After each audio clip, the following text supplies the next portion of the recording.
नमस्कार। मैं ज्योतिष शास्त्री रमेश चौबे उपस्थित हुआ आपके समक्ष। आज ज्योतिष के एक ऐसे विषय पर चर्चा करना चाहूंगा मैं आपसे, जो कई सारे लोगों के मन में प्रश्न रहता है कि जैसे हम बताते हैं कि मेष लगन के कुंडली में ये ग्रह कारक है, ये ग्रह अकारक है, या तुला लगन की कुंडली में शनि कारक हैं, बुध कारक हैं, शुक्र कारक हैं, तो बाकी जो मंगल बच गए, चंद्रमा बच गए, सूर्य बच गए, तो इनका क्या, यह कारक हैं या मारक हैं, इत्यादि जो भी प्रश्न। तो ऐसे कई लोगों के मन में ऐसे प्रश्न उठते हैं और कई लोगों ने इस विषय को जानने की भी जिज्ञासा अपने मन में रखी है कि आखिर में जिन ग्रहों को हम अकारक बताते हैं, तो क्या पंडित जी उसका हमारे जिंदगी पे कोई असर नहीं है, क्या उसका कोई प्रभाव नहीं है? तो मैं आपको एक बात बता दूं कि 9 के 9 ग्रह ही हमारे जीवन में अत्यंत महत्वपूर्ण हैं। उन 9 ग्रहों का हमारे जीवन पे बहुत प्रभाव है।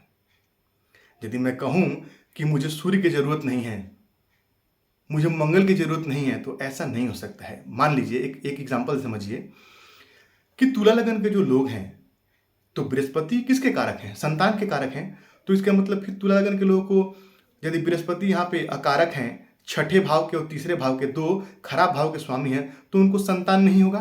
उनको संतान की आवश्यकता नहीं है, उनको भी संतान की आवश्यकता है। उनको भी विवाह की, किसी लड़की की कुंडली है तो उसको भी पति चाहिए, उसका भी विवाह होगा, क्योंकि वो पति के कारक भी हैं। स्त्री के कुंडली में धन के कारक हैं, धन भी सबको चाहिए। तो 9 के 9 ग्रह जो हैं, उसमें राहु और केतु को हम छाया ग्रह मानते हैं। मुख्य रूप से 7 ग्रहों की ही गणना हमारे में कुंडली में या हमारे ज्योतिष में विशेष रूप से की जाती है। राहु केतु का भी अपना स्थान है, अपने जगह पे वो भी बहुत मायने रखते हैं, लेकिन मुख्य रूप से 7 ग्रहों की ही चर्चा की जाती है। अब सूर्य एक कैसे हैं? सूर्य कौन है समझिए थोड़ा सा। तो सूर्य आत्मा है। सूर्य आत्मा है। सूर्य मुख्य तौर पे हड्डियों के कारक है। वो भी कौन से? तो रीढ़ की हड्डी। क्योंकि आदमी की जिंदगी में यदि रीढ़ की हड्डी टूट जाए या रीढ़ की हड्डी में कोई समस्या आ जाए, आप देखते होंगे किसी के L4 L5 में प्रॉब्लम आ जाता है यदि, तो वो ठीक से चल नहीं पाता है। तो कहने का मतलब क्या है? मूलभूत आधार जो हमारे कुंडली में है, जो हमारी आत्मा, हमारा सोल जो है, उसके जो कारक हैं वो सूर्य हैं। और मुख्य जो रीढ़ की हड्डी है, उस पर सूर्य का विशेष प्रभाव पड़ता है। तो सूर्य यदि कुंडली में खराब होते हैं तो रीढ़ की हड्डियों में भयंकर समस्या देते हैं, और जातक उठ के चलने में भी परेशान हो जाता है। उठने में, बैठने में, चलने में, लेट नहीं पाएगा, ज़्यादा देर बैठ नहीं पाएगा, बहुत समस्या होती है। सरकारी नौकरी के कारक हैं, पिता के कारक हैं, बहुत महत्वपूर्ण हैं। तो इसका मतलब कि जो तुला लगन के लोग हैं उनमें शनि बहुत महत्वपूर्ण कारक ग्रह हैं। तो सूर्य का रोल नहीं है? सूर्य का भी वहाँ रोल है। सूर्य भी मजबूत चाहिए। सूर्य भी वहाँ पे आपके यदि मजबूत होंगे तभी आपको गवर्नमेंट जॉब यानी सरकारी नौकरी मिलेगी। अब थोड़ा चंद्रमा पे आते हैं। तो चंद्रमा कौन है? तो चंद्रमा व्यक्ति का मन है। आत्मा हो अंदर शरीर के और मन ना हो तो संपूर्ण रूप से वो मनुष्य नहीं माना जाएगा, क्योंकि आत्मा के साथ जातक का मन भी तो चाहिए। क्योंकि जितना लग्न कुंडली इंपॉर्टेंट है, उतना ही सूर्य लग्न और उतना ही चंद्र लग्न, चंद्र कुंडली को भी बहुत महत्व देते हैं हम लोग। तो चंद्रमा का भी बहुत महत्व जिंदगी पे है।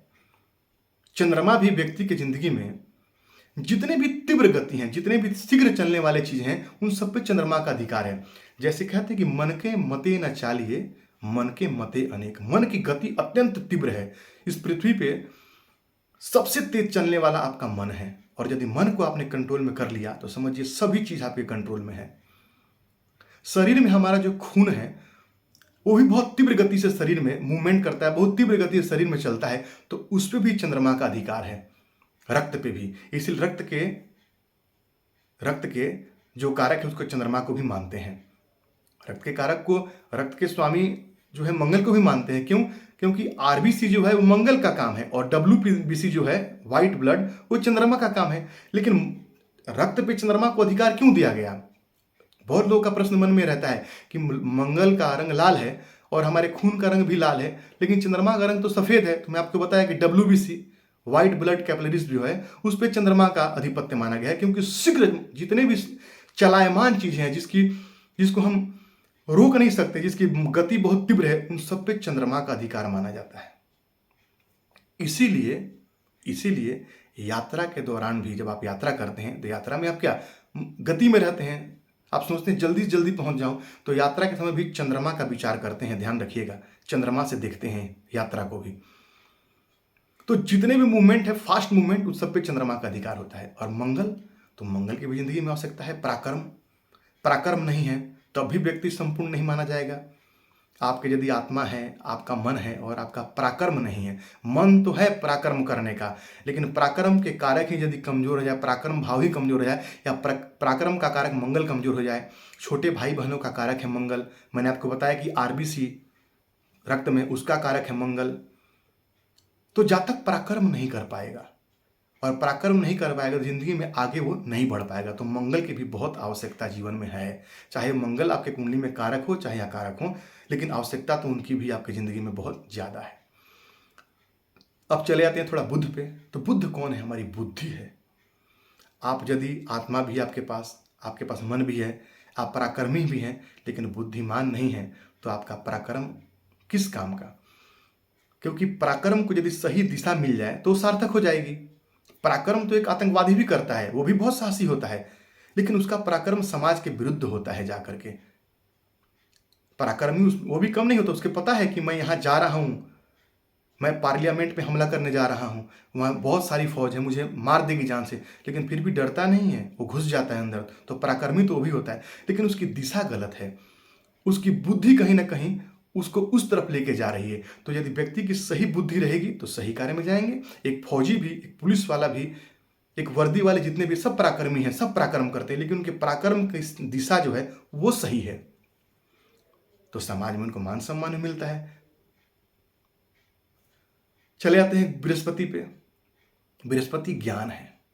यदि कोई व्यक्ति बुद्धिमान है और साथ में ज्ञानवान भी है तो बहुत आगे चला जाएगा, क्योंकि बुद्ध जो है उनका विशेष अधिकार वाणी पे है व्यक्ति के। आप देखिएगा, बोलते थे पहले भद्र पुरुष, तो बुद्ध जो है जातक को भद्र बनाता है। और जातक अब भद्र कैसे बनता है? बोले कितना भद्र व्यक्ति है, उसके बात से, उसके बात करने के तरीके से।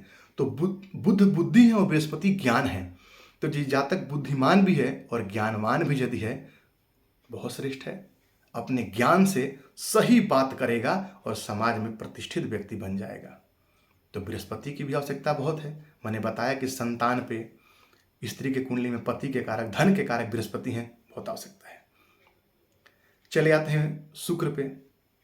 शुक्र का भी बड़ा इंपॉर्टेंस है लाइफ में, बड़ी महत्वपूर्ण शुक्र भी है। एक पुरुष के कुंडली में उसकी स्त्री का कारक है, पुरुष के कुंडली में वीर का कारक माना गया है शुक्र को। आप देखिएगा, शुक्र यदि ज़्यादा खराब हो तो संतान जो प्राप्ति की क्षमता होती है पुरुष में वो कम हो जाती है। शुक्र बहुत पीड़ित हो जाए तो देखिएगा ज़्यादातर स्त्री संतान होती है, पुरुष संतान की क्षमता उस जातक में कम हो जाता है, क्योंकि शुक्र ही शुक्राणु का कारक माना गया है। जीवन में जो भी सुख समृद्धि है उस सबका कारक शुक्र माना गया है। एक गिलास पानी पीने के बाद यदि आप कहते हैं आह आनंद आ गया, तो वो भी शुक्र है आपका। तो शुक्र का बड़ा महत्वपूर्ण जिंदगी में है, क्योंकि आपके पास सब कुछ है। मान लीजिए आपकी आत्मा मजबूत है, आपका मन मजबूत है, आप पराक्रमी हैं, आप बुद्धिमान हैं, आप ज्ञानवान हैं, लेकिन आपकी जिंदगी में सुख नहीं है, तो भी कहीं ना कहीं आप संपूर्ण से संतुष्ट नहीं होंगे, क्योंकि सुख भी होना जीवन में आवश्यक है। क्योंकि सारा आप जो भी आज के समय में, यदि मैं कलयुग की बात करूं इस समय के, तो व्यक्ति का मुख्य उद्देश्य क्या है? सुख को भोगना। तो सुख नहीं है तो सब कुछ निरर्थक है कहीं ना कहीं। ये मैं सबके लिए नहीं कह रहा हूं, यहां भी दो बातें हो जाती है। यहां भी कई लोगों के प्रश्न इस पे आ जाएंगे कि सुख ही सब कुछ है जीवन में। हाँ, सुख ही है जिंदगी में सब कुछ। कौन? जो सांसारिक जीवन जो व्यक्ति भोग रहे हैं। अब एक फकीर है या एक जो संत है, उसके लिए सुख का क्या मायने है? उसको तो बस 2 रोटी खाना है और हरि के गुण गाना है, तो उसके लिए उसको विशेष महत्ता नहीं। लेकिन बाकी लगभग लोगों के लिए 90 नहीं 99% लोगों के लिए शुक्र की बहुत महत्ता है जीवन में। भोग विलास का कारक है, दाम्पत्य का कारक है, हर प्रकार के सुखों का कारक, लग्जरी गाड़ी, बढ़िया बंगला, सबका कारक जो है शुक्र है, तो उसकी भी आवश्यकता है। शनि की, तो शनि देव कौन है? तो शनि जो है न्यायाधीश है, कर्मदाता है। जातक को उसके कर्मों के हिसाब उचित दंड देने का अधिकार है, इसीलिए उसको दंडाधिकारी भी कहते हैं। कितना भी कोई भी काम कर लीजिए आप, उल्टे सीधे करके पैसे समेट लीजिए, लेकिन जैसे शनि की ढैया 7:30 आती है, सब निर्णय हो जाता है, सब निर्णय कर देते हैं। यदि आपने सही आचरण पे चल के, सही मार्ग पे चल के यदि आपने धन कमाया है या जो भी एकत्रित किया है, तब तो बहुत अच्छा। लेकिन यदि गलत मार्ग से आपने इकट्ठा कर लिया तो दंडदाता है, दंड देंगे और सब कुछ चला जाएगा। एक छोटी सी गलती राजा हरिश्चंद्र से हुई कि अपने पुत्र की आयु के बदले में एक ब्राह्मण के पुत्र की आयु का उनसे आयु अपने पुत्र के बदले उस ब्राह्मण के बालक की आयु मांग ली। बदले में शनिदेव रुष्ट हो गए और आप उसके बाद जानते हैं कि कितना ज़्यादा कष्ट भोगना पड़ा राजा हरिश्चंद्र को, जबकि सत्यवादी थे। लेकिन छोटी सी गलती तो कर्म दाता है, तो सही मार्ग पर यदि आप चल करके सही कर्म करते हैं तो शनि आपको, क्योंकि शनि जो है ना वो दासत्व को भी दिखाते हैं, जो चतुर्थ वर्ग के जो कर्मचारी हैं उनको भी दिखाते हैं। तो आपके घर में कोई काम करे, आपके घर में कोई व्यक्ति काम करता है, उसका अनादर नहीं करना है, उसको यदि वो मदद मांगे तो उसका सही तरीके से मदद भी करना है। तो शनि अपने आप आपकी कुंडली में अच्छे होंगे और आपको उचित कर्म के लिए प्रेरित करेंगे और आप अच्छा कर्म करेंगे और जिंदगी में सब कुछ प्राप्त करने वाले होंगे। सभी ग्रहों की आवश्यकता हमारी जिंदगी में है। कई बार तो कुंडली में राहु और केतु इतने कारक हो जाते हैं, एक राहु ही कुंडली में से इतने कारक हो जाएंगे कि आप सिर्फ राहु को बलवान करके जिंदगी में सब कुछ प्राप्त कर लेते हैं। तो उनकी भी बहुत आवश्यकता जिंदगी में पड़ती है। तो 9 के 9 ग्रह या कहूँ मुख्य रूप से 7 ग्रह हमारी जिंदगी में बहुत सबके कुंडली में आवश्यक हैं। यदि बृहस्पति ऋण के कारक हैं, तुल्य लग्न की कुंडली में छठे भाव के स्वामी, ऋण के स्वामी हैं बृहस्पति, तो क्या व्यक्ति को ऋण की आवश्यकता नहीं पड़ती है? आजकल लगभग व्यक्ति गाड़ी बंगला या सब कुछ लोन लेके बैंक से लेते हैं। तो लोन जो है कौन है? वो बृहस्पति छठे भाव के स्वामी है। यदि आप कुंडली में खराब होंगे तो देखिएगा बहुत व्यक्ति बहुत प्रयत्न करने के बाद भी उनको ऋण जो है वो मिलता ही नहीं, वो लोन ले ही नहीं पाते हैं। लेकिन वही यदि अच्छे होंगे तो मिल जाएगा आपको ऋण। अब मंगल, अच्छा एक यहाँ पे छोटा सा बात और बताऊं, कोई ग्रह यदि किसी भाव का कारक है और यदि आप उस भाव से संबंधित चीज़ों को दान कर देते हैं तब भी आप कहीं ना कहीं परेशानी में फंस जाते हैं। जैसे यदि छठे भाव के स्वामी मंगल हैं आपके कुंडली में और आपने कर्ज दे दिया, या छठे भाव में मंगल की राशि 1 नंबर या 8 नंबर की राशि लिखी, या मंगल की दृष्टि या मंगल वहाँ बैठे, और यदि आपने किसी को कर्ज दे दिया, आप लिख लीजिए कि आपका कर्ज आपका वो पैसा डूब गया, वो पैसा आपको वापस नहीं मिलेगा। बड़ा मायने रहता है। तो एक प्रश्न और भी मन में आएगा, मेरे मन में भी आया था कि पंचम भाव के स्वामी बृहस्पति हैं और मान लीजिए किसी के पास जो है 2 संतान हैं और एक संतान उसने किसी को गोद दे दिया मतलब दान दे दिया उसको, तो उसके बाद उसको संतान होगी? ये विचारणीय प्रश्न है। आप भी विचार कीजिएगा इस विषय पे कि मैंने कहा कि उस भाव के कारक चीज़ों का दान कर देने पे उस ग्रह की जो क्षमता है उसमें कमी आ जाती है।